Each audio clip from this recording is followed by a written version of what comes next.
What is mean by extensive and intensive? ये दो शब्द क्या है? Extensive and intensive variables of a thermodynamic system.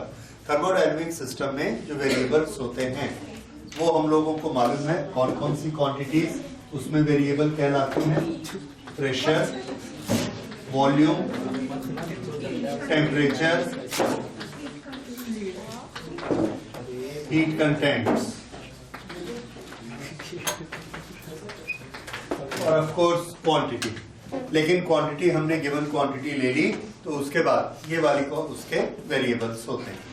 अच्छा, इन वेरिएबल्स में कुछ वेरिएबल एक्सटेंसिव कहलाते हैं और कुछ इंटेंसिव कहलाते हैं। इन दो शब्दों को समझिए। कुछ वेरिएबल इसके अंदर की प्रॉपर्टी होते हैं, इनहेरेंट प्रॉपर्टीज होती हैं। इनहेरेंट कैरेक्टरिस्टिक में क्या होगा? अगर हम उसके दो हिस्से कर देंगे तो कैरेक्टरिस्टिक नहीं बदलेगी। कुछ इसके एक्सटर्नल कैरेक्टरिस्टिक होती हैं। एक्सटर्नल कैरेक्टरिस्टिक को अगर हम किसी को हाफ कर दें या तोड़ दें तो एक्सटर्नल चीजें उसकी हाफ हो जाएंगी। एग्जाम्पल से इसको बड़े अच्छे से समझ सकते हैं। एक गैस का प्रेशर है, एक बैलून में उसका प्रेशर है 20, एक सिलेंडर में उसका प्रेशर है 20। ये इसमें ओवरऑल प्रेशर 20 है। हमने यहां पर एक दीवार डाल दी, वॉल डाल दी और वॉल डाल के इसके दो टुकड़े कर दिए। अब ये दो सिलेंडर हैं तो इसका जो प्रेशर पहले 20 था, अब इसका प्रेशर और इसका प्रेशर 10-10 होगा कि 20-20 होगा?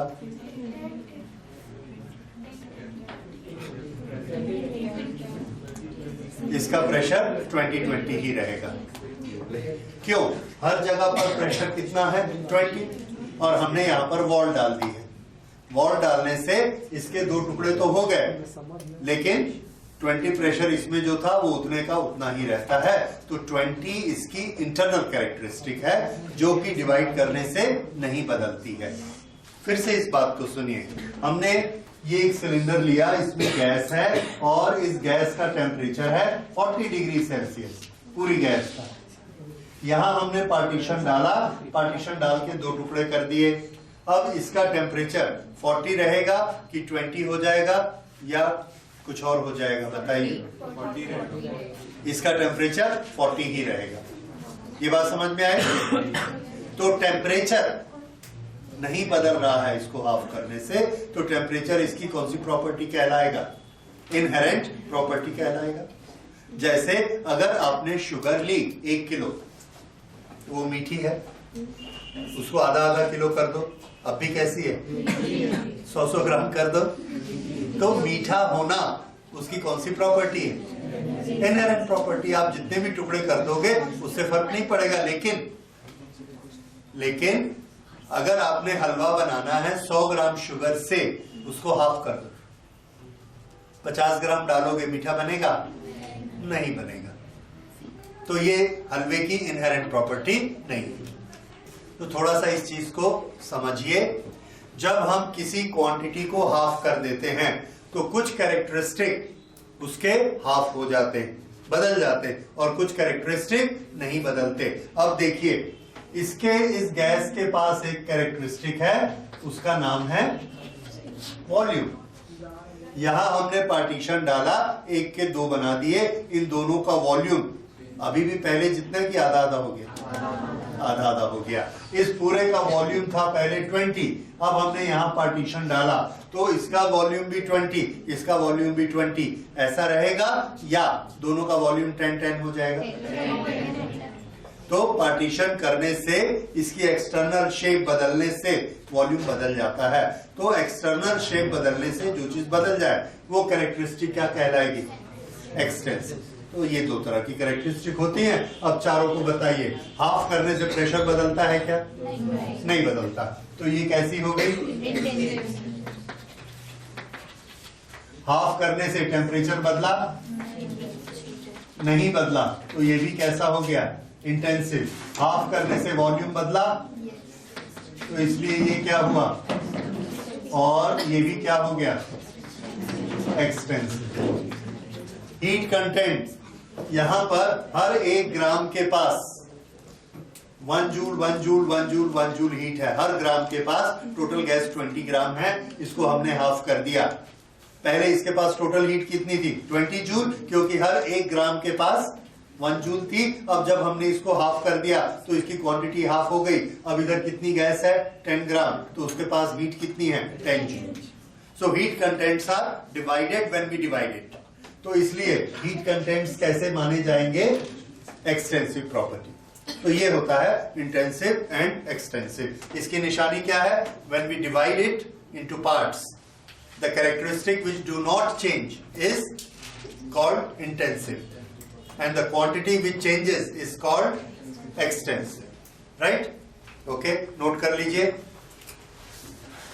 When a substance is divided externally, when a substance is divided externally, then the characteristic which is divided, then the characteristic which is divided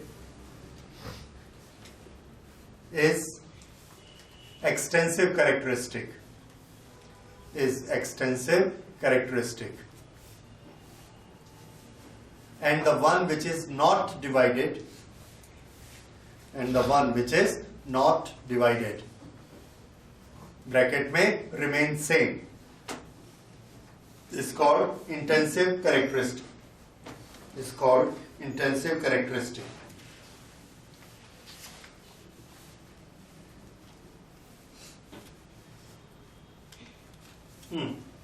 बताइए डेंसिटी कैसा वेरिएबल है, वेरी गुड, नोट कर लीजिए। Density is intensive.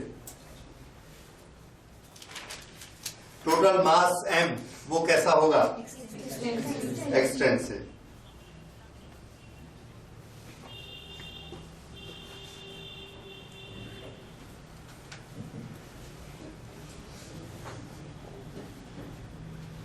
थर्मोडायनेमिक्स का first equation क्या है, dq is equal to du plus, yes, dq is equal to delta u plus d या work done. Work done के लिए हम क्या लिखते हैं, d delta v। This is work done और एनर्जी। ये तीनों क्वांटिटी इंटेंसिव है या एक्सटेंसिव है,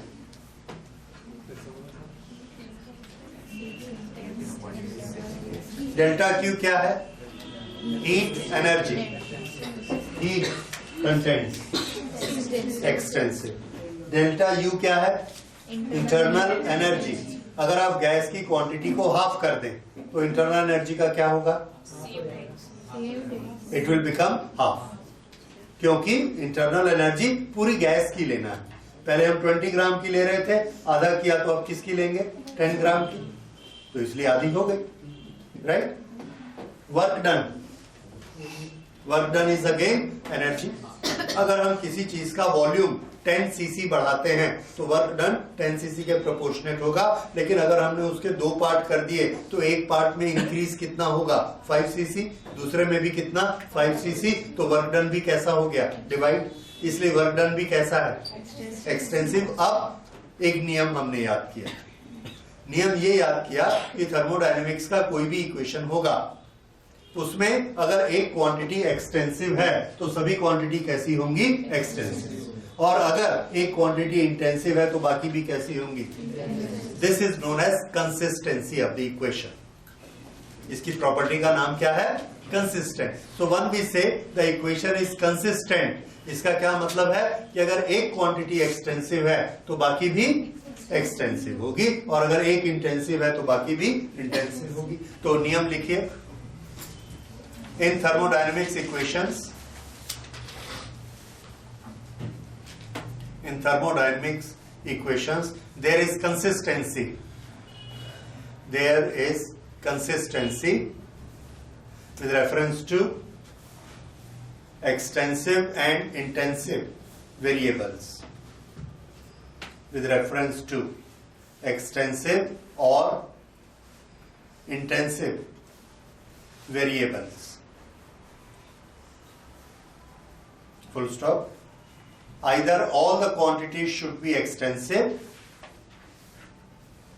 or all the quantities should be intensive. Next हम लोग एक बहुत ही इंपॉर्टेंट फीचर पढ़ेंगे, that is indicator diagram. Indicator diagram का क्या मतलब होता है? इंडिकेटर डायग्राम किसी भी प्रोसेस का होता है. किसका होता है? Process, isothermal process, adiabatic process, thermodynamic process का एक इंडिकेटर डायग्राम होता है. ये क्या बताता है? ये हमको बताता है कि उस प्रोसेस में जब हम प्रेशर को चेंज करते हैं तो वॉल्यूम कैसे चेंज होता है. राइट? प्रेशर और वॉल्यूम की अलग अलग रीडिंग लेके एक ग्राफ बनाएंगे. वो जो ग्राफ बनेगा that will be known as indicator diagram of that particular process. So indicator diagram of a thermodynamic process. इसमें y एक्सिस पर प्रेशर लेंगे और x एक्सिस पे वॉल्यूम.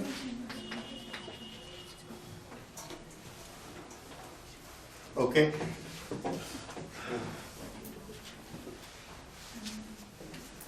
अगर हम वॉल्यूम को एक्सपेंड करते हैं, देखिए थर्मोडायनेमिक प्रोसेस में सबसे अच्छा इक्विपमेंट हमारे पास काम करने के लिए कौन सा होता है? मैंने आपको बताया था सिलेंडर एंड पिस्टन. उसी पर ही हम सारी अपनी इमेजिनेशन करते हैं और उसको ही देखते हैं कि वो किस तरह से वर्क करेगा. तो ये एक सिलेंडर है और इस सिलेंडर के अंदर ये पिस्टन है. इस पिस्टन में ऊपर ये इसका रॉड लगा है और यहाँ नीचे गैस भरी है. इस गैस के पास थर्मोडायनेमिकल वेरिएबल्स हैं, यानी इस गैस के पास वॉल्यूम है, इस गैस का कुछ टेम्परेचर है, इस गैस के पास प्रेशर है, इसके पास कुछ हीट कंटेंट्स है, सब इसके पास थर्मोडायनेमिकल वेरिएबल है.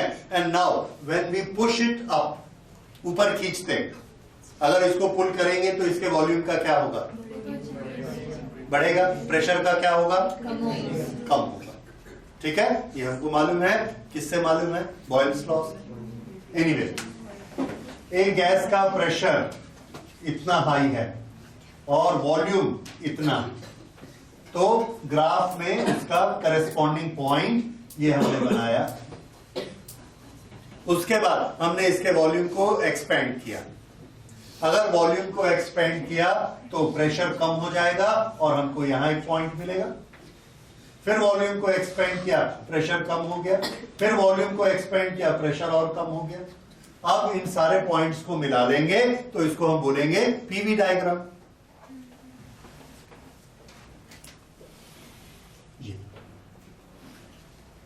अब जब हम वॉल्यूम बढ़ाते हैं तो इसके टेम्परेचर में भी चेंजेस आएंगे. वॉल्यूम बढ़ाने से टेम्परेचर कम हो जाएगा कि बढ़ जाएगा? ओके, कुछ भी होगा. लेकिन अगर ये आइसोथर्मल प्रोसेस है तो टेम्परेचर क्या होगा? कांस्टेंट रखेंगे. अगर कम हो जाता है टेम्परेचर तो बाहर से हीट को आने देंगे ताकि टेम्परेचर बराबर हो जाए. अगर टेम्परेचर बढ़ जाता है तो हीट को बाहर जाने का टाइम देंगे ताकि फिर से टेम्परेचर बराबर हो जाए. कौन सी प्रोसेस हो जाएगी? आइसोथर्मल. ओके, तब हम वॉल्यूम की रीडिंग लेंगे और तब फिर हम प्रेशर की रीडिंग लेंगे और हम ये ग्राफ बनाए. तो इस ग्राफ के हर स्टेप पर हमने किस चीज का ध्यान रखा? कि टेम्परेचर कांस्टेंट रहे. तो ये प्रोसेस कौन सी प्रोसेस हो गई? आइसोथर्मल. फिर ग्राफ किस किस के बीच में? Pressure and volume. प्रोसेस कौन सी ली है?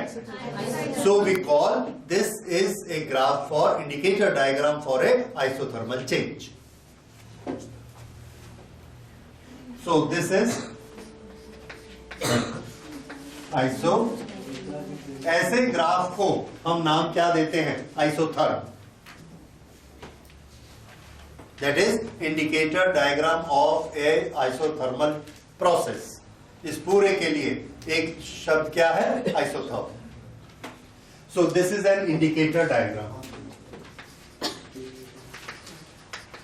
Indicator diagram for isothermal change. इसके हर पॉइंट पर हमको क्या पता लगेगा? कि जब इसका वॉल्यूम इतना है तो इसका प्रेशर इतना होगा, जब इसका वॉल्यूम इतना है तो इसका प्रेशर इतना होगा। ये हमको इंडिकेट करता है। सो this is A indicator diagram. ये हो गया। This is what is meant by N indicator diagram. ये है आइसोथर्मल का इंडिकेटर डायग्राम और इसको क्या बोलेंगे? आइसोथर्म। इसमें हमने क्या कांस्टेंट रखा है? Temperature. So we always mention a temperature. यहां पर इसकी रीडिंग प्रेशर 1, ये प्रेशर 1, इसका वॉल्यूम 1। इसके प्रेशर को हम कम करते जा रहे हैं, यहां पर पहुंचते हैं ये वाला है volume 2। So we write it volume 2 और ये प्रेशर कम हो गया P2। This is P2 V2। So an isotherm is between the 2 points. One is indicating P1 V1, other is indicating P2 V2, and what is constant? So we write here one reading of T. Pressure और volume की कितनी reading आएगी? 2, 4, 6, 8, 10। क्यों? क्योंकि दोनों बदल रहे हैं। लेकिन टेम्परेचर की रीडिंग कैसी होगी? 1, because temperature is not change. So this is N isotherm. अगर हमने उस टेम्परेचर को बदल दिया और फिर से प्रेशर वॉल्यूम की रीडिंग ली और अब हम देखते हैं कि हमको एक दूसरा आइसोथर्म मिलता है। This is another isotherm. ये जो आइसोथर्म मिलता है इसकी पोजीशन इससे अलग क्यों हो गई? इस प्रेशर पर इसमें इतना वॉल्यूम है और इस आइसोथर्म में इतना वॉल्यूम है। गैस तो एक ही है, फिर ऐसा क्यों? तो आंसर है क्योंकि दोनों का टेम्परेचर अलग अलग है। ये आइसोथर्म हमने T1 पे बनाया है, ये आइसोथर्म हमने T2 पर बनाया है। अब आप मुझे बताएंगे T1 और T2 में बड़ा कौन है, छोटा कौन है, ज्यादा हॉट कौन है? T1 और T2 में T1। कैसे मालूम? ऊपर नहीं, बोलो प्रेशर ज्यादा है। प्रेशर ज्यादा है और प्रेशर ज्यादा कब होता है? जब टेम्परेचर हाई होगा। तो प्रेशर हाई होगा।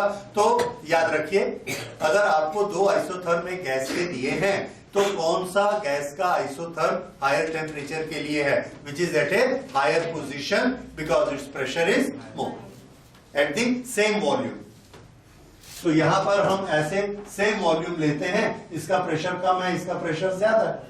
दिस इंडिकेट्स कि ऊपर वाले का टेम्परेचर ज्यादा है। So we can always write here T1 is more than T2। ये हो गया आइसोथर्म। अब दूसरा एडियाबैटिक प्रोसेस, उसका इंडिकेटर डायग्राम कैसे होता है?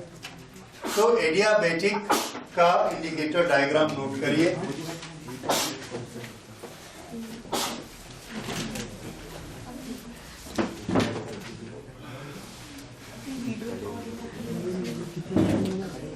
यहां से हमने एक डायग्राम बनाया। अब हम क्या कर रहे हैं? वॉल्यूम को इंक्रीज करते हैं, प्रेशर कम हो जाएगा, लेकिन टेम्परेचर को स्टेबलाइज होने का टाइम नहीं देते।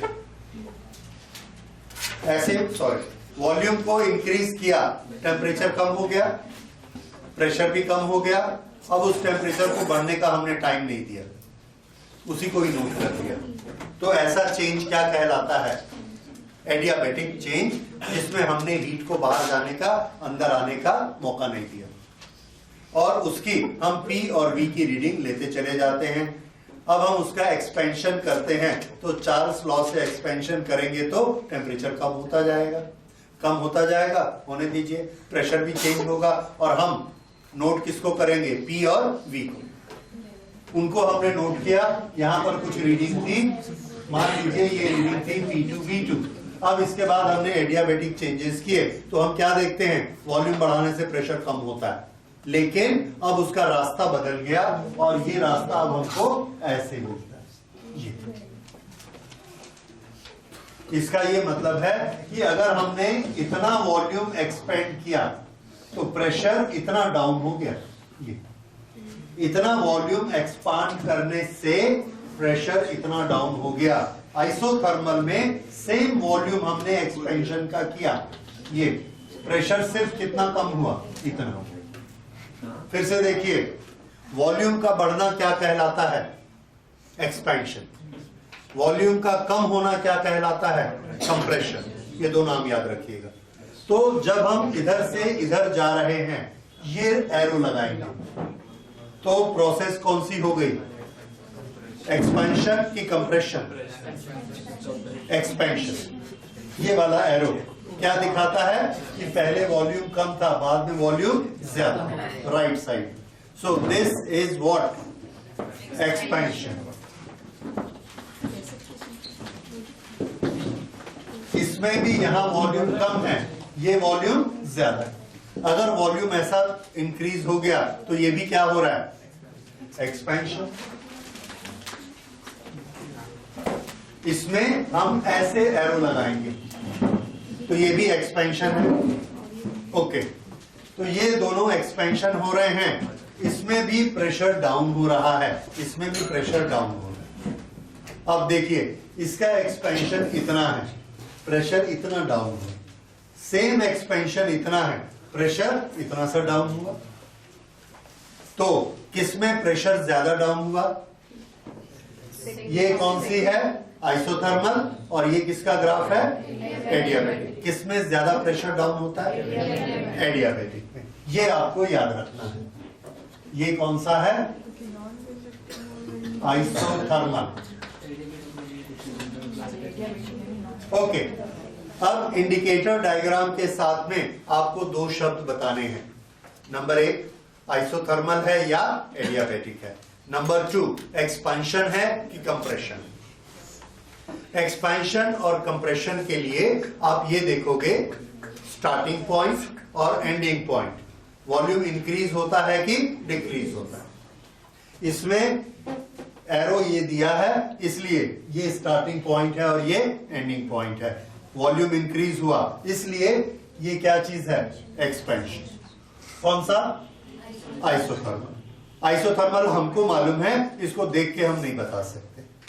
यहां पर हमने इसको कैसा वॉल्यूम इंक्रीज किया? एडियाबैटिकली। और हम क्या देखते हैं? प्रेशर तेजी से कम हुआ। ओके, तो ये वाला पहले वॉल्यूम कम है, बाद में वॉल्यूम ज्यादा है, इसलिए ये भी क्या है? एक्सपेंशन। लेकिन ये कैसा है? एडियाबैटिक। किसका स्लोप ज्यादा होता है?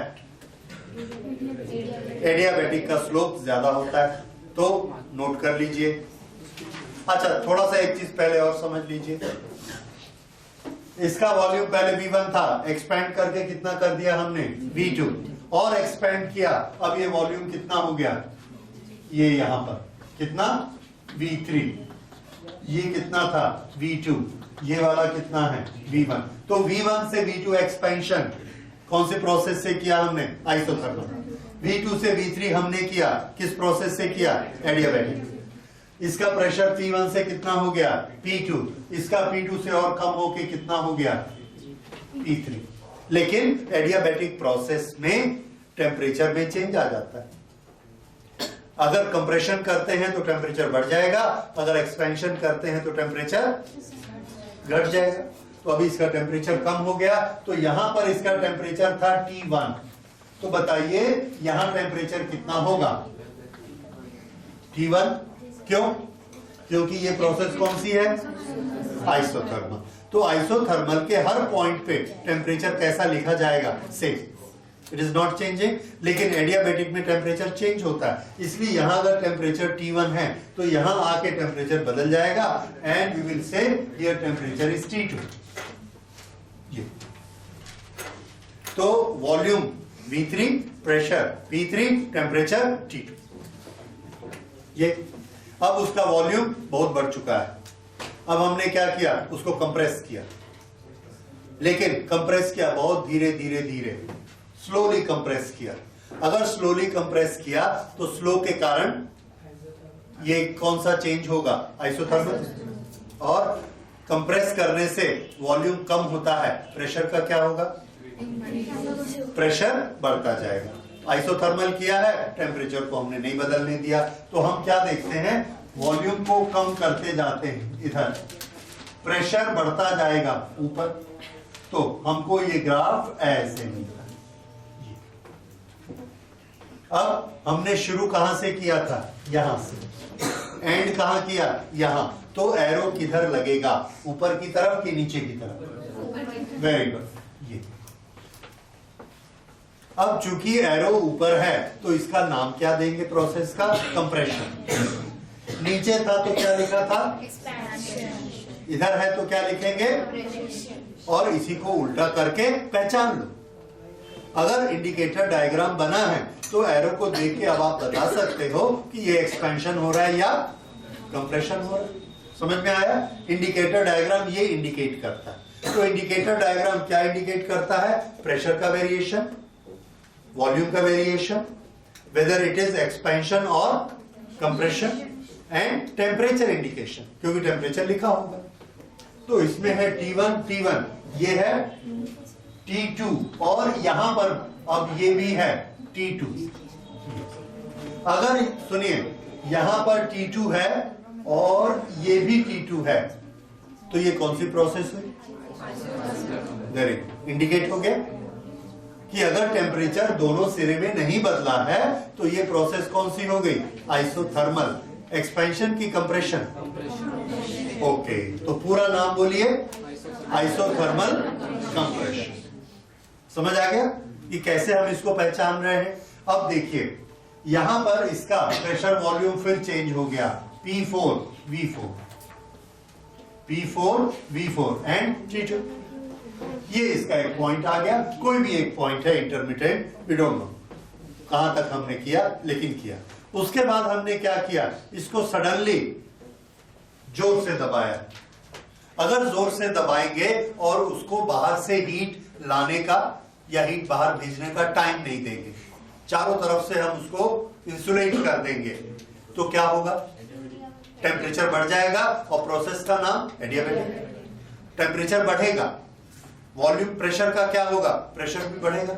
हमने उसको दबाया और दबा के वॉल्यूम उसका हम पुराने पे ले आए। कितने पे? V1। अगर हम उसका वॉल्यूम V1 पे ले आए तो हम देखते हैं प्रेशर भी कितने पे आ गया? P1 पे। और हमने कंप्रेशन किया है वॉल्यूम को, यहां से ये यहां तक लेते हैं, यहां से हमने वॉल्यूम को कंप्रेस करके ऐसा बनाया। ये वाला वॉल्यूम फिर ले आए। How much is this volume? V1।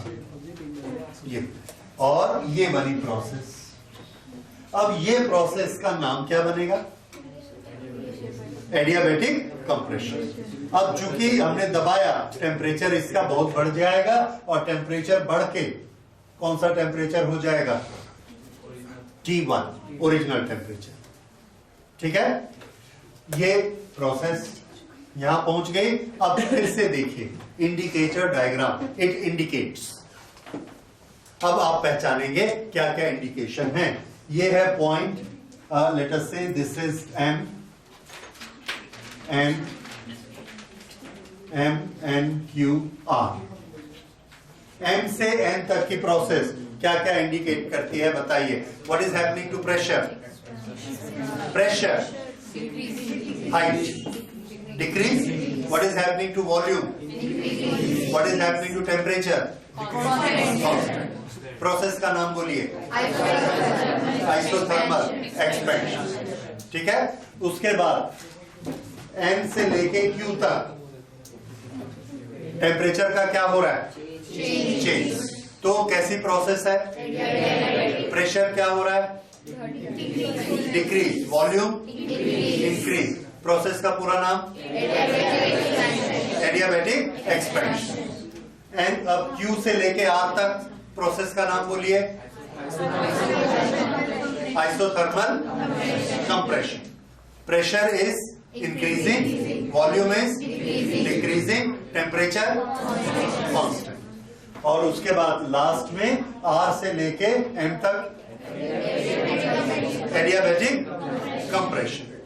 ठीक है, अब R पे वो वापस अपनी पुरानी रीडिंग पे आ गई, P1, V1, T1। अब ये जो प्रोसेस है, प्रोसेस का नाम PNQR, सॉरी M से स्टार्ट किया, MNQRM। ये वाली प्रोसेस को, पूरी प्रोसेस को हमने एक नाम दिया और ये नाम है साइक्लिक प्रोसेस। क्या नाम है इसका? साइक्लिक। और अब आप इसका रीजन समझ गए हैं। ये साइकिल जैसी पुरानी पोजीशन पे आ गई पूरी साइकिल बना के। ये साइक्लिक प्रोसेस होती है and it is very important. आगे जाके अभी हम लोग पढ़ेंगे इसके बारे में। तो साइक्लिक प्रोसेस हमारे हर ऑटोमोबाइल में होती है, दुनिया की हर जगह पर होती है। रोज सुबह हम उठते हैं, टेम्परेचर 20 डिग्री रहता है, आज भी था, कल भी था। दोपहर को गर्मी हो जाती है, रात को बहुत ठंड हो जाती है, सुबह 10 बजे फिर वही टेम्परेचर। तो ये पूरी प्रोसेस क्या हो गई? साइक्लिक प्रोसेस हो गई। तो इस तरह से ये साइक्लिक प्रोसेस इसको कहते हैं। नोट करिए साइक्लिक प्रोसेस। अच्छा, इंडिकेटर डायग्राम सबका क्लियर हो गया? राइट। साइक्लिक प्रोसेस लिखिए। It is a process in which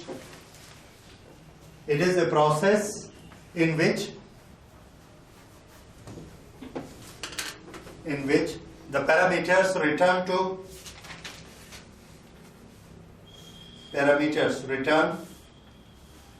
their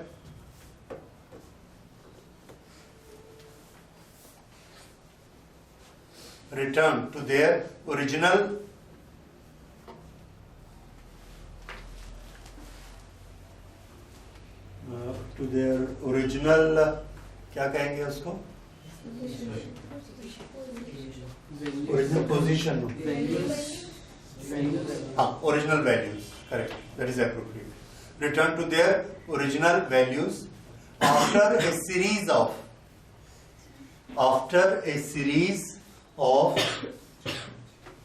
different processes.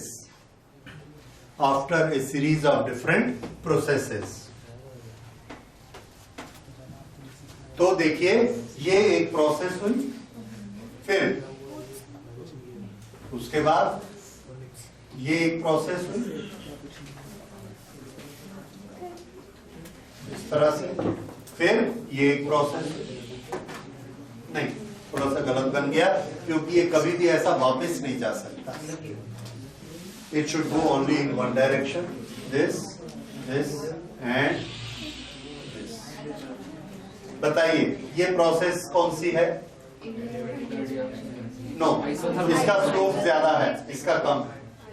This is isothermal expansion, this is adiabatic expansion and this adiabatic compression. और टोटल प्रोसेस क्या है? Cyclic, because it makes a closed cycle. तो cyclic process में ये 4 हिस्से हो, ये जरूरी नहीं, 3 भी हो सकते, 2 भी हो सकते हैं। ओके, करेक्ट, 2 नहीं हो सकते, हो तो सकते हैं आइडियली। एक बार कंप्रेस किया, दूसरी बार ऊपर कर लिया, उसमें एडियाबैटिक हुआ ही नहीं, दोनों बार आइसोथर्मल हुआ, तो जाएगा वापस आएगा, फिर जाएगा फिर वापस आएगा। That is a cyclic process. ठीक है, 2 हो सकते हैं, 3 हो सकते हैं, लेकिन साइक्लिक में जो आपने डेफिनेशन लिखी है वो करेक्ट है। उसको वापस कहाँ आना है? अपनी ओरिजिनल वैल्यूज पर वापस आना है। सो ये हमने थोड़ा सा टेक्निकल चीजें इसमें पढ़ी। इंडिकेटर डायग्राम किसको बोलेंगे, आइसोथर्म किसको बोलेंगे, साइक्लिक प्रोसेस किसको बोलेंगे, और साइक्लिक प्रोसेस का इंडिकेटर डायग्राम कैसे बनेगा। ओके, अब इसके बाद हम लोग लेते हैं heat engine. Heat engine thermodynamics का सबसे इंपॉर्टेंट टॉपिक है, हीट इंजन। इसलिए कि ये पूरी दुनिया इस प्रिंसिपल से चलती है।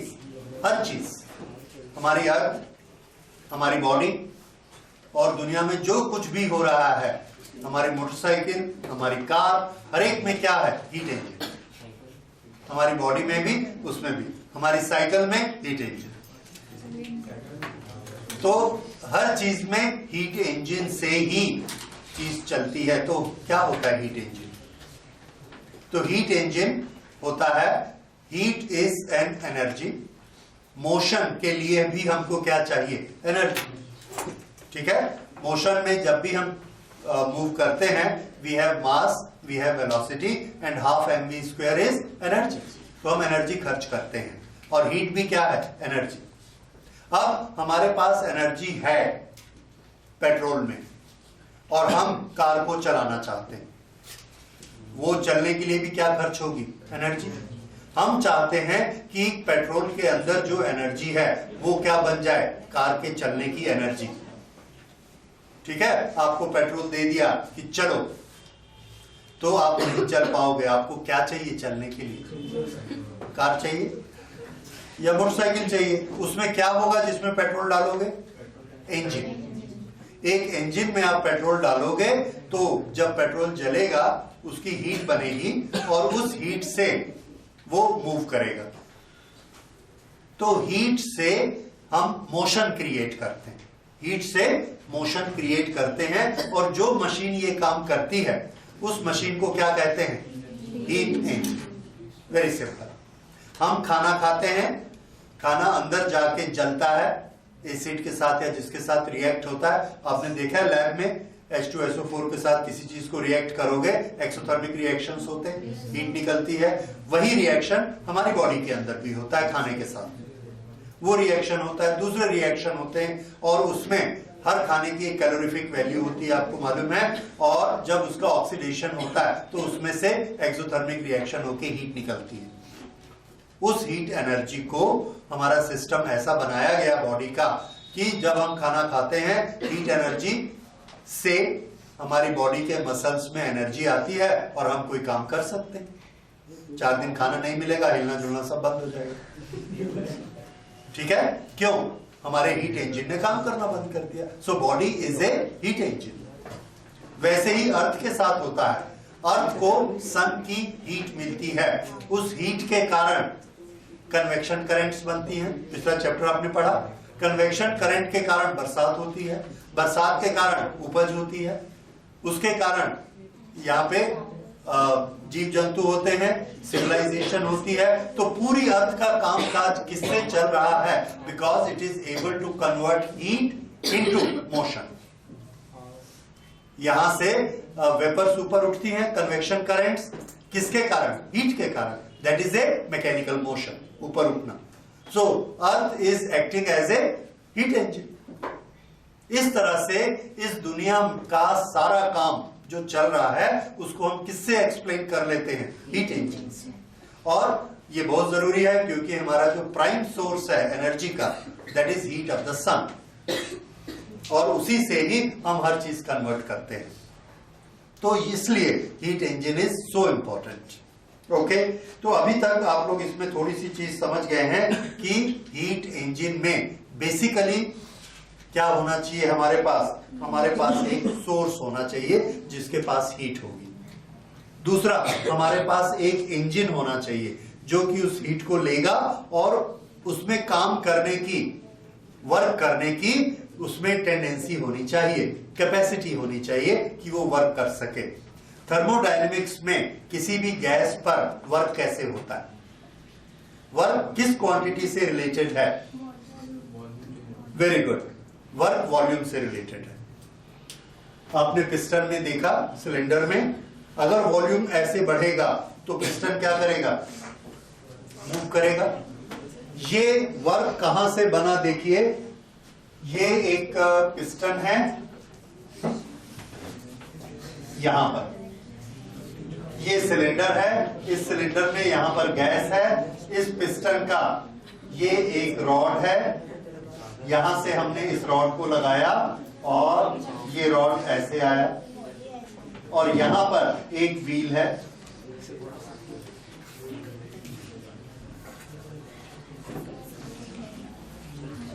ये व्हील का ये सेंटर है, इस सेंटर पर ऐसा व्हील है। अब देखिए, अगर ये पिस्टन नीचे आएगा तो ये कहां जाएगा? ऐसा। व्हील का क्या होगा? व्हील घूमेगा।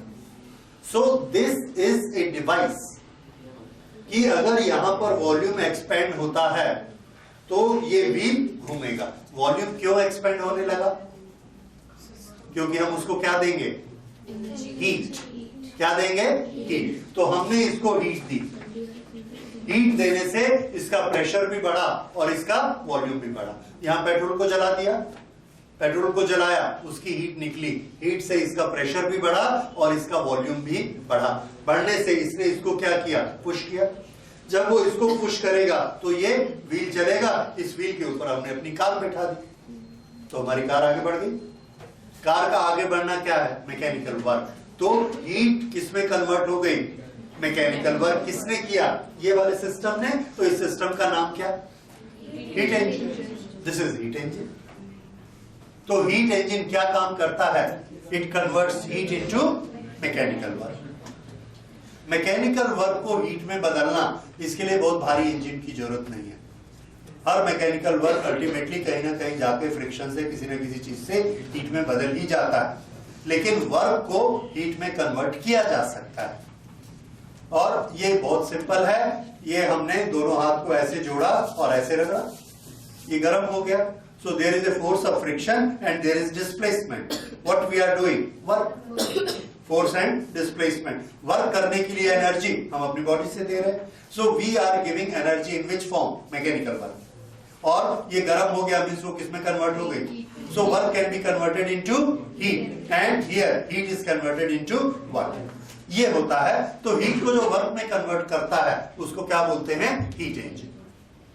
ये बात समझ में आई? इस तरह से होता है। It's very simple. अब इसका हम एक स्कीम डायग्राम बनाते हैं, और स्कीम डायग्राम में एक बड़ी इंपॉर्टेंट चीज है कि अगर हमने इसको हीट किया, हीट करेंगे तो ये फैलेगा और ये कुछ ना कुछ वर्क करेगा। तो उसमें जो इंपॉर्टेंट चीज है वो आप समझ सकते हैं। वर्क डन में हमको दो चीजें चाहिए वर्क की या हीट की, किसी भी चीज की। इस बात को थोड़ा सा अच्छे से समझिए। हमें एक छोटा सा काम करना है, हाथ धोने का। There is work to be done।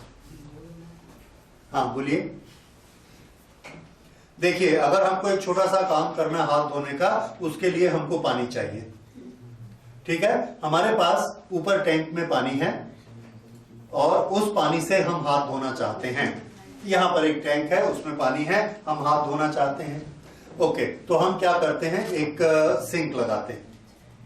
Sink, उसके नीचे एक छोटा सा टैंक रखते हैं और उस पानी से नल को खोलते हैं तो पानी फ्लो होता है। कहां से कहां? Higher level to lower level. और बीच में हम अपना हाथ धो लेते हैं। हमारा वर्क हो गया। पहले ऊपर 5 लीटर पानी था, नीचे 0 लीटर पानी था। टोटल पानी कितना था? 5 लीटर। अब जब हम हाथ धो चुके तो ऊपर था 4 लीटर और नीचे था 1 लीटर। टोटल पानी कितना है? 5 लीटर। तो पानी का लॉस हुआ क्या? तो हाथ धोने में कितना पानी लगा? पानी पहले आपके पास कितना था? 5 लीटर। अभी भी कितना है? तो कितना खर्च हुआ? नहीं खर्च हुआ। तो हाथ धुले कि नहीं? हाथ धुल गए। तो सुनिए, ये मैं आपको वर्क की डेफिनेशन बता रहा हूं और ये पहले मैंने आपको वर्क पावर एनर्जी में भी बताया। वर्क कैसे होता है? सुनिए, when energy converts from one form to the other form, the process of converting energy is work done. The process of converting energy is work done. तो हमने क्या किया? ऊपर के पानी को नीचे तक लेकर आए ये, और उस प्रोसेस में जब पानी फ्लो हुआ तो बीच में हमारा काम हो गया। यही एग्जैक्टली यही चीज इलेक्ट्रिसिटी में होती है। हम इलेक्ट्रॉन को या चार्ज पार्टिकल को फ्लो कराते हैं higher voltage to lower voltage. यहां पर जो प्लग लगा हुआ है, इसके अंदर जो इलेक्ट्रिक चार्ज है, इस चार्ज को पावर हाउस से जनरेटर ने दबाकर भेजा है, मैग्नेट से दबाकर भेजा है। कितना वर्क करता है वो उस पे? 220 जूल। 220 जूल पर कूलम, जिसको हम कहते हैं 220 वोल्ट। उतना वर्क करके उसने यहां भेजा, यहां के रास्ता बंद हो गया। बंद हो गया तो वो खड़ा हो गया। इधर से कितना दबा हुआ है? 220 जूल से दबा हुआ है। अब अर्थ 0 पोटेंशियल पर होती है। हमने क्या किया? अर्थ से एक तार निकाली और इसमें जोड़ दी, तो अब इसको रास्ता मिल गया। वो सारा चार्ज कहां चला जाएगा? अर्थ में। अब हमने क्या होशियारी की? इसको तार को बीच से काटा और वहां एक बल्ब लगा दिया। अब इस चार्ज को किसमें से जाना है? बल्ब जलता है, वो बल्ब जलता है। लेकिन अगर मैं उस बल्ब को यहां लगा देता हूं और अर्थ से नहीं जोड़ता, बल्ब नहीं जलता। फिर से सुनिए, अगर मैं उसको अर्थ से जोड़ देता हूं बल्ब को, तो भी बल्ब नहीं जलता। तो बल्ब कब जलता है? इधर अर्थ जुड़ा होना चाहिए, इधर इसको जुड़ा होना चाहिए, और यहां से चार्ज को कहां जाना है? अर्थ में जाना है, फ्लो करना है। जब इसमें से फ्लो होता है तब बल्ब जलता है। वही चीज किसमें था? हाथ धोने में। अगर पानी ऊपर टैंक में है, हमारा हाथ नहीं धुलता है, नीचे के टैंक में है तो भी हाथ नहीं धुलता है। कब धुलता है? जब पानी फ्लो होता है। इलेक्ट्रिसिटी हम बनाते हैं, डैम में पानी भरा है, वो इलेक्ट्रिसिटी नहीं बनाता है। नदी का पानी भी इलेक्ट्रिसिटी नहीं बनाता। जब डैम से नदी में गिरता है उस समय वो इलेक्ट्रिसिटी बनाता है, हमको एनर्जी देता है। तो इस दुनिया में क्या चीज जरूरी है? Flow. Higher level to lower level, हर चीज में, हर फिनोमिना में। ये अगर बेसिक फंडामेंटल आपके दिमाग में बैठा है, आप कोई भी चैप्टर, कोई भी टॉपिक बड़े आराम से समझ जाएंगे। अब बताइए, अगर हमको हीट इंजन में, इस इंजन में काम करना है तो हमको क्या चाहिए? फ्लो। अब हीट फ्लो कब होती है? जब एक तरफ हायर टेम्परेचर हो और एक तरफ लोअर टेम्परेचर हो, तो हीट फ्लो होगी। इसलिए हम वो इंतजाम करते हैं कि एक तरफ हायर टेम्परेचर और एक तरफ लोअर टेम्परेचर। लोअर टेम्परेचर के लिए हमारे पास बहुत अच्छी और बहुत बड़ी चीज है, और वो है हमारा एटमॉस्फेयर। एटमॉस्फेयर की कैपेसिटी बहुत ज्यादा है। उसको आप हीट देते जाइए, वो लेते जाएगा और उसका टेम्परेचर नहीं के बराबर राइज होगा। ठीक है, तो वो हमारे पास हीट लेने वाला है। अब हमने पेट्रोल को जलाया, पेट्रोल का टेम्परेचर जल के आया 400 डिग्री और हवा का टेम्परेचर है 20 degree. There is a difference of 300 degree, more than 300 degree. अब हीट फ्लो होगी कहां से कहां? पेट्रोल से एटमॉस्फेयर। बीच में हमने अपना इंजन अटका दिया। अब उसके थ्रू हीट जाएगी तो इंजन चलेगा, हमारा वर्क हो जाएगा। तो हर वर्क को हम किससे जोड़ते हैं? फ्लो। अगर हम अर्थ के एटमॉस्फेयर से इंजन को नहीं कनेक्ट करें तो क्या होना चाहिए? इंजन नहीं चलना चाहिए, करेक्ट। अगर हम पेट्रोल नहीं दें कार को, हॉट टेम्परेचर ना बने और सिर्फ एटमॉस्फेयर में इंजन रहे, तो इंजन नहीं चलता है। अच्छा, अगर आपने मोटरसाइकिल का इंजन चलाया, एक तरफ कौन चल रहा है? पेट्रोल, दूसरी तरफ कौन है? एटमॉस्फेयर। कहां से जुड़ा है एटमॉस्फेयर से? इंजन। तो आंसर है साइलेंसर से जुड़ा है। साइलेंसर से गर्म गैसेस एटमॉस्फेयर में निकलती हैं, वो रास्ता है। ठीक है, अब आपने बड़ी होशियारी की, साइलेंसर में केला लगा दिया। क्या कनेक्शन काट दिया हमने? अर्थ के साथ कनेक्शन काट दिया। फ्लो का क्या हुआ? स्टॉप, इंजन बंद हो जाएगा। समझ में आया? तो ये एक बड़ा बेसिक प्रिंसिपल है, जहां आप फ्लो बंद करेंगे इंजन बंद हो जाएगा। इसलिए ये बहुत जरूरी है हमारी गाड़ियों में भी।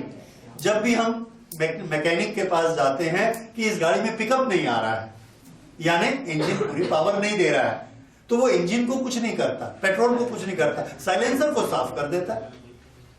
क्यों साइलेंसर को साफ कर देता है? उसको मालूम है ये रास्ता वीक हो गया, फ्लो चाहिए।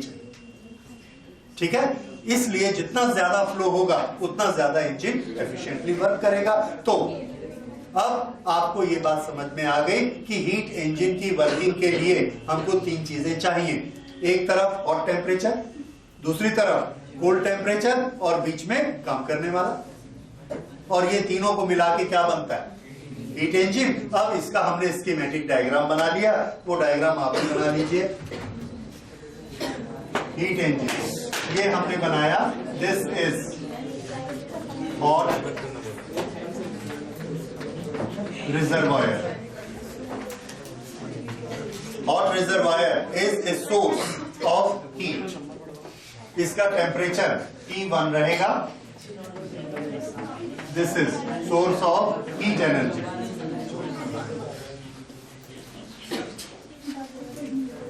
Okay, एक तरफ हमारे पास है, this is reservoir at a lower temperature.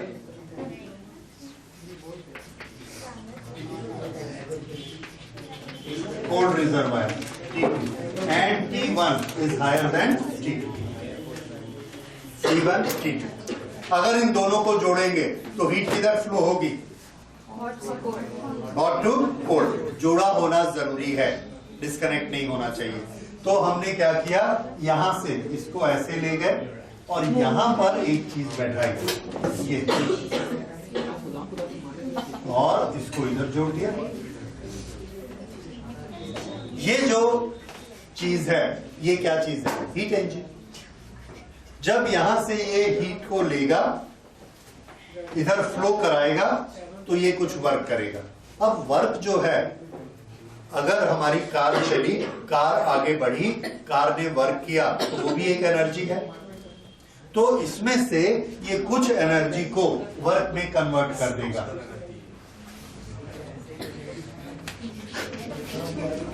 Work. यहां से हीट को ये लेगा. ये हीट कितनी है? Q1. इसमें से वर्क करेगा W, और बाकी बची हुई हीट Q2 कहां भेज देगा? Cold reservoir. ये जो इसने हीट हमारी कार में जो वर्क हुआ, वो वर्क बाद में फ्रिक्शन से या और किसी भी तरीके से ये भी क्या बन जाएगा? हीट. और ये हीट भी कहां चली जाएगी? एटमॉस्फेयर. लेकिन ये वाला पोर्शन आपको नहीं बनाना है. ये हम लोग जानते हैं कि एनर्जी का अल्टीमेट रिफ्यूज कहां होता है, यानी अल्टीमेट सब एनर्जी किसमें कन्वर्ट होती है? हीट में. सब किसमें कन्वर्ट होती है? हीट में. अब यहां से इसने एनर्जी ली 100 जूल. 100 जूल एनर्जी ली. उस 100 जूल में से 20 जूल से इसने कार चलाई. बाकी 80 जूल कहां चली गई? कोल्ड रिजर्वायर, मतलब एटमॉस्फेयर. आप साइलेंसर के सामने हाथ रखेंगे, देखेंगे धुआं गर्म आता है. इसका ये मतलब है पूरी हीट हमने यूज नहीं की. वहां था 300 डिग्री और यहां से जो निकल रहा है ये है 100 डिग्री, लेकिन 100 तो है, तो यहां पर कुछ हीट निकलती है. कितनी? Q2. हमारी मजबूरी है, उसको करना जरूरी है. अगर उसको नहीं करेंगे तो हम फ्लो नहीं बना रहे. जब तक हम फ्लो नहीं बनाएंगे हमारा इंजन काम नहीं करेगा. इसलिए फ्लो बनाना जरूरी है हीट का. इसलिए हमको हीट रिजेक्ट करनी पड़ती है. तो यहां से इसने हीट ली Q1 और Q2 इधर रिजेक्ट की, और दोनों का डिफरेंस हम समझ गए उसने कहां यूज किया? वर्क बनाने में. वर्क बनाने में इसने क्या किया? ऑटोमोबाइल को चला दिया. ये उसने उसको चलाया. अब चलने के बाद वो एनर्जी कहां गई, वो एक सेपरेट टॉपिक है. हमको मालूम है कि वो भी हीट बन के अल्टीमेटली एटमॉस्फेयर में चली जाती है, लेकिन हम अभी उस पार्ट को स्टडी नहीं कर रहे. हम सिर्फ इतना स्टडी कर रहे हैं. तो ये हीट इंजन होता है. This is heat engine. या इसको हम कह सकते हैं, इसका हमने नाम रखा हुआ है वर्किंग सब्सटेंस. Working substance. और इंजन जब हम बोलते हैं उसमें ये सब मिला के पूरे को सिस्टम को क्या बोलेंगे? इंजन. और इसको क्या बोलेंगे? Working substance. तो वर्किंग सब्सटेंस का काम क्या होता है? हीट को लेना, इंजन पर वर्क कराना और बाकी हीट को रिजेक्ट कर देना. राइट. तो ये बना हीट इंजन. नोट करिए. Heat engine consist 2 reservoirs.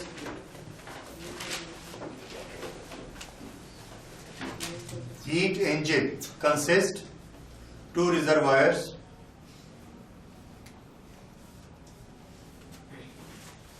One at hot temperature, and the other at one at hot temperature, bracket में लिखिए T1, other at cold temperature T2.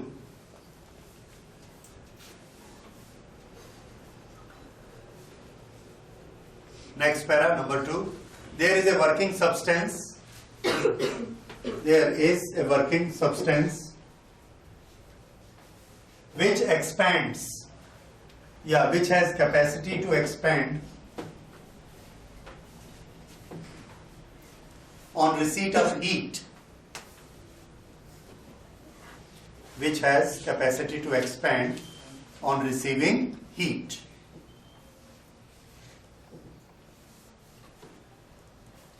Okay, full stop. It receives heat from the hot source. It receives heat from the hot source, comma, expands and do the work. Expands and do the work, comma, and rest of the heat energy, and rest of the heat energy it rejects to the cold reservoir. The cold reservoir, मैंने आपको example क्या दिया था, याद है cold reservoir का? Atmosphere है, समुद्र का पानी है, अर्थ है, ये सब बड़े बड़ी जो बॉडीज हैं, ये सब क्या है? Cold reservoir. ओके, तो ये है हीट इंजन. अब इसमें वर्क डन कितना होता है और एफिशिएंसी, दो चीजें हमने समझनी है, वर्क डन और एफिशिएंसी. लिखिए, work done is equal to कितनी हीट एनर्जी इसने ली थी, Q1, कितनी एटमॉस्फेयर को रिजेक्ट कर दी, Q2, बाकी किसमें कन्वर्ट हो गई, work done. So this is formula for work done. ठीक है, तो वर्क डन का फॉर्मूला क्या बना, Q1 माइनस Q2. अच्छा, अब अगली चीज, एफिशिएंसी ऑफ हीट इंजन. लिखिए, this is very important, efficiency of heat engine.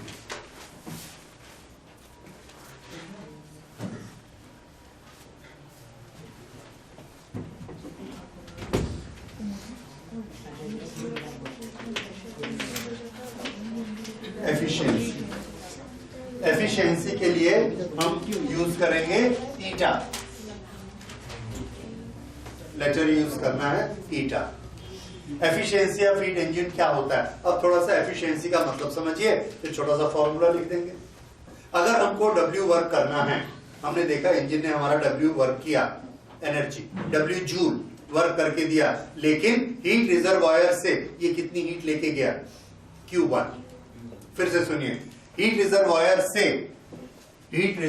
से 100 जूल एनर्जी लेकर गया और काम करके दिया 20 जूल. बाकी 80 जूल को उसने क्या किया, कोल्ड में रिजेक्ट कर दिया. हमने दूसरा इंजन लगा लिया, दूसरा इंजन लगाया, वो भी 100 जूल लेकर गया, उसने 30 जूल काम करके दिया और 70 को रिजेक्ट कर दिया. किसकी एफिशिएंसी ज्यादा, दूसरे की. दोनों ने हीट उतनी ही ली, लेकिन वर्क किसने ज्यादा किया, दूसरे. तो पहले दूसरे को हम कंपेयर कैसे कर रहे हैं, हम इसे एक रेशियो बनाते हैं कि जो इंजन हमको वर्क करके देता है वो कितना होता है, W, और जो हमसे हीट लेता है वो कितनी लेता है, Q1. तो W अपॉन Q1 हमको क्या देगा, एक फ्रैक्शन देगा जो हमको क्या बताएगा, उसकी एफिशिएंसी. तो ये हमने एफिशिएंसी की कैलकुलेशन कर ली. So efficiency of a heat engine is W upon Q1. W is work done by it, Q1 is heat taken by it. तो जितने परसेंट, जितना फ्रैक्शन वो वर्क में कन्वर्ट करेगा, दैट इज इट्स एफिशिएंसी. इससे हमको एफिशिएंसी पता लगती है.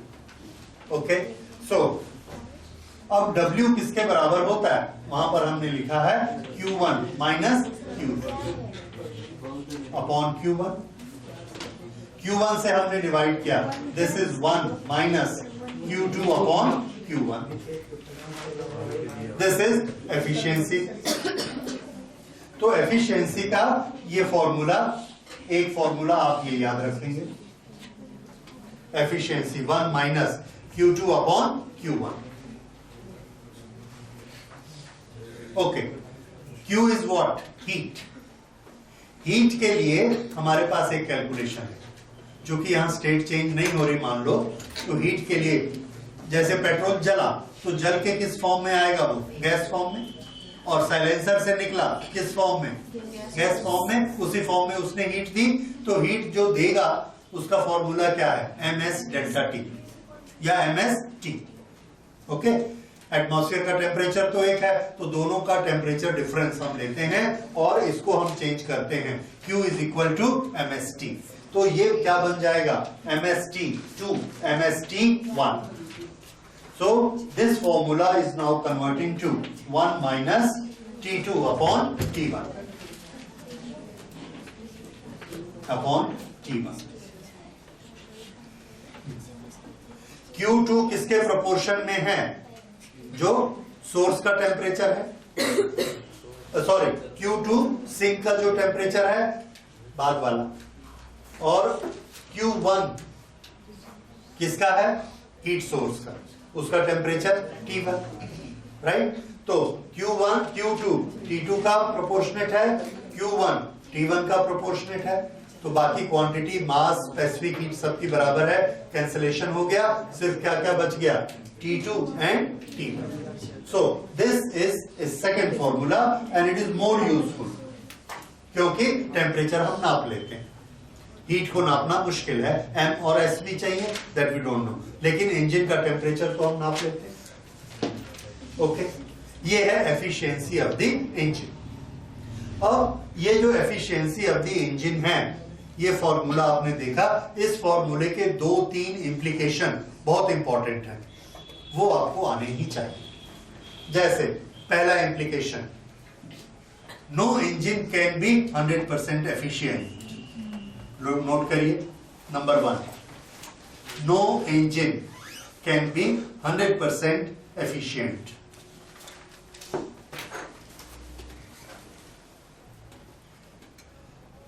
ये हम इसके बेसिस पे कैसे प्रूव करेंगे, देखिए, some heat has to be rejected to atmosphere, ये कभी भी जीरो नहीं होगा, नहीं तो क्या होगा, फ्लो बंद हो जाएगा। अगर ये जीरो नहीं होगा तो ये भी जीरो नहीं होगा, अगर ये जीरो नहीं होगा तो इसका टोटल क्वांटिटी लेस देन 1 हो जाएगी, और अगर ये लेस देन 1 हो गई, that means efficiency is always less than 1। फिर से T2 किसका टेम्परेचर है, सिंक यानी एटमॉस्फेयर का, ठीक है, एटमॉस्फेयर का टेम्परेचर कभी जीरो नहीं होगा। अगर ये जीरो नहीं होगा, ये एब्सोल्यूट टेम्परेचर है, कभी भी जीरो नहीं होगा, तो ये क्वांटिटी कभी भी जीरो नहीं होगी। अगर ये जीरो नहीं होगी तो ईटा कभी भी 1 नहीं होगा। Therefore no engine has 100% efficiency. समझ आ गया, नोट करिए इसको, क्योंकि एग्जाम में आता है।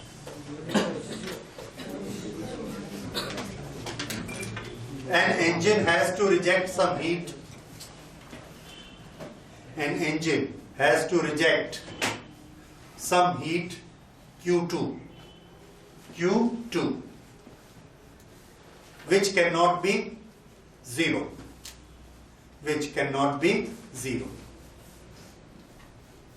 Therefore, eta cannot be equal to 1. Eta cannot be equal to 1. Full stop. Similarly, the temperature of cold reservoir can never be zero. Therefore, T2 upon T1 cannot be zero. Therefore, efficiency cannot be 100%.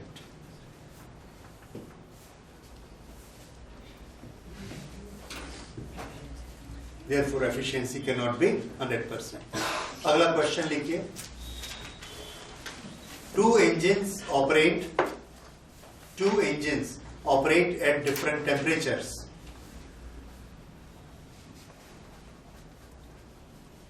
How will you decide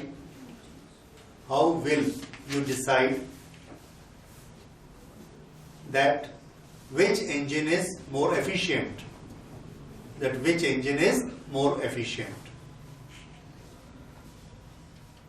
okay, थोड़ा सा इसको समझ लीजिए।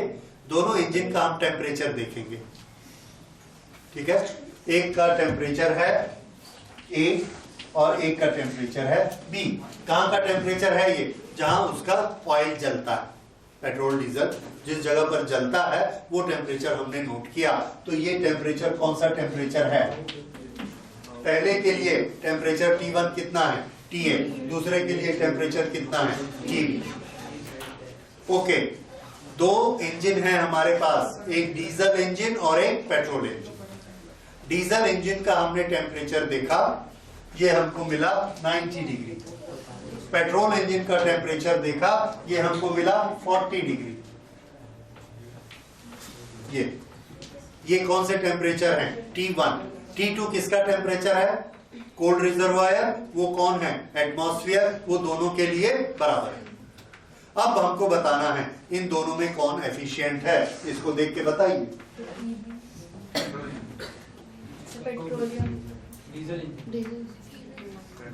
One में से minus होना है। ये क्वांटिटी जितनी छोटी होगी उतनी एफिशिएंसी ज्यादा होगी। अगर ये क्वांटिटी को छोटा होना है तो डिनोमिनेटर कैसा होना चाहिए? बड़ा होना चाहिए। यानी T1 हीट सोर्स बड़ा होना चाहिए। तो किसका ज्यादा है, डीजल का कि पेट्रोल का? डीजल। इसीलिए कौन ज्यादा एफिशिएंट है? एग्जैक्टली यही क्वेश्चन आता है, why diesel engine is more efficient than petrol engine. तो हमारा आंसर क्या होगा? Because it operates at a higher temperature. Note करिए, the engine which operate at a higher temperature is more efficient. The engine which operates at higher temperature is more efficient because T1 is greater. T1 is greater. Therefore efficiency उसके बाद bracket के अंदर लिखिए eta is equal to 1 minus T2 upon T1, bracket close. ठीक है, efficiency is more, efficiency is more. हो गया? ये बात समझ में आ गई? तो अब आप याद रखेंगे, जो इंजन जितने ज्यादा टेम्परेचर पर काम करता है उसकी एफिशिएंसी उतनी ज्यादा होगी। और ये चीज हर चीज में काम करती है। तो स्टार और अर्थ दोनों का अपना अपना टेम्परेचर है, सन का भी और अर्थ का भी। किसका टेम्परेचर ज्यादा है? सन, इसलिए ज्यादा एफिशिएंट कौन है? सन। ठीक है, अच्छा इसी को मैं उल्टा करता हूं। दूसरा क्वेश्चन सुनिए, why the persons in cold countries are working more efficiently. हम लोग इसमें बुरा मान जाते हैं, हम लोग हॉट कंट्रीज वाले हैं। ओके, इसको इस तरह से लेते हैं, why we are more efficient in December rather than in June. यानी हम लोग सर्दियों में ज्यादा एफिशिएंट क्यों होते हैं? ज्यादा देर तक काम कर सकते हैं, ज्यादा काम कर सकते हैं। क्यों? देखिए क्या फर्क होता है सर्दी और गर्मी में, ठंडे प्रदेश में और गर्म प्रदेश में। एटमॉस्फेयर का टेम्परेचर, एटमॉस्फेयर का टेम्परेचर किस में लोअर होगा? सर्दी में लोअर होगा या ठंडे प्रदेश में लोअर होगा?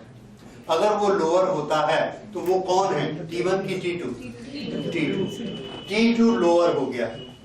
अगर T2 कम हो गया तो T2 अपॉन T1 की वैल्यू कैसी हो जाएगी? कम हो जाएगी।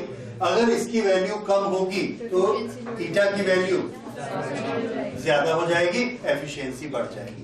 नोट करिए,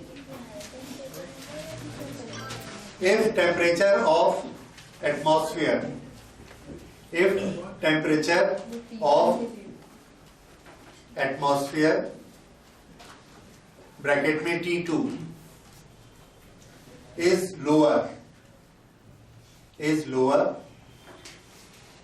than efficiency eta,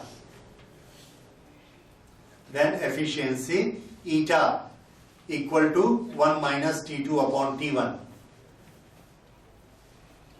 will become more,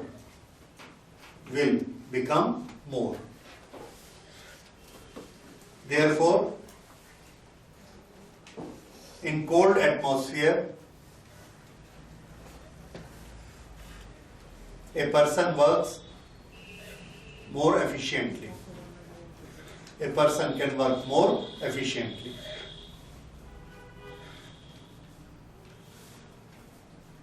ठीक है, इसलिए हम लोग सर्दियों में ज्यादा एफिशिएंटली काम कर सकते हैं, या गर्मियों में अगर आपको एसी रूम में और नॉन एसी रूम में बैठने की चॉइस मिले तो एसी रूम में आप ज्यादा काम कर सकेंगे, कंसंट्रेशन अच्छा होगा, वर्किंग अच्छी होगी, एफिशिएंसी अच्छी होगी। तो ये इससे बना है। तो ये इसके डिफरेंट फॉर्म्स हैं जो हमको एग्जामिनेशन में क्वेश्चन पूछे जाते हैं। What is formula of efficiency, ये कभी नहीं पूछते, हमेशा उसको एक कंसेप्ट से रिलेट करके पूछेंगे कि हमारे नेचर में ऐसा ऐसा क्यों होता है, आपको बताना है कि ऐसा क्यों होता है, उसको इसमें या इसमें किसी एक में कन्वर्ट करके आपको बताना है। और एक बड़ी इंपॉर्टेंट चीज हम समझ गए कि दुनिया में ऐसा कोई भी इंजन नहीं हो सकता जो 100% एफिशिएंट हो, राइट। हर एक में एनर्जी का वेस्टेज होगा ही होगा। तो ये हम लोगों ने पढ़ा हीट इंजन के बारे में, और अब आज यही खत्म करते हैं। Next we do the next.